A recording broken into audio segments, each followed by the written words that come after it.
ایک آدمی نے رسول اللہ صلی اللہ علیہ وسلم سے پوچھا، کون سا اسلام بہتر ہے؟ آپ صلی اللہ علیہ وسلم نے فرمایا کہ تو کھانا کھلائے اور ہر شخص کو سلام کرے، خواہ اس کو تو جانتا ہو یا نہ جانتا ہو۔ صحیح بخاری حدیث نمبر 28۔ حضرت صلی اللہ علیہ وسلم نے فرمایا، مجھے دوزخ دکھلائی گئی تو اس میں زیادہ تر عورتیں تھیں جو کفر کرتی ہیں۔ کہا گیا، حضور کیا وہ اللہ کے ساتھ کفر کرتی ہیں؟ آپ صلی اللہ علیہ وسلم نے فرمایا کہ خاوند کی ناشکری کرتی ہیں اور احسان کی ناشکری کرتی ہیں۔ اگر تم عمر بھر ان میں سے کسی کے ساتھ احسان کرتے رہو، پھر تمہاری طرف سے کبھی کوئی ان کے خیال میں ناگواری کی بات ہو جائے تو فوراً کہہ اٹھے گی کہ میں نے کبھی بھی تجھ سے کوئی بھلائی نہیں دیکھی۔ صحیح بخاری حدیث نمبر 29۔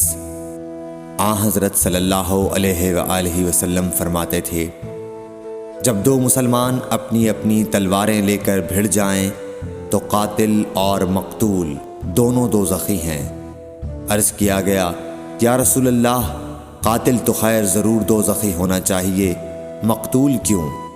فرمایا، وہ بھی اپنے ساتھی کو مار ڈالنے کی حرص رکھتا تھا، موقع پاتا تو وہ اسے ضرور قتل کر دیتا، دل کے عزم صمیم پر وہ دوزخی ہوا۔ صحیح بخاری حدیث نمبر 30۔ ابو ذر ایک جوڑا پہنے ہوئے تھے اور ان کا غلام بھی جوڑا پہنے ہوئے تھا۔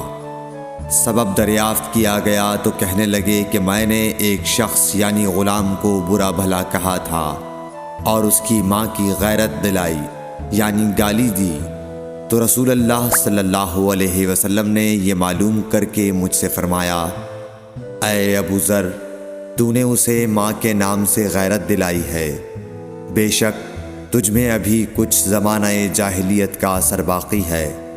یاد رکھو، ماتحت لوگ تمہارے بھائی ہیں، اللہ نے اپنی کسی مصلحت کی بنا پر انہیں تمہارے قبضے میں دے رکھا ہے، تو جس کے ماتحت اس کا کوئی بھائی ہو تو اس کو بھی وہی کھلائے جو آپ کھاتا ہے، اور وہ کپڑا اسے پہنائے جو آپ پہنتا ہے، اور ان کو اتنے کام کی تکلیف نہ دو کہ ان کے لیے مشکل ہو جائے، اور اگر کوئی سخت کام ڈالو تو تم خود بھی ان کی مدد کرو۔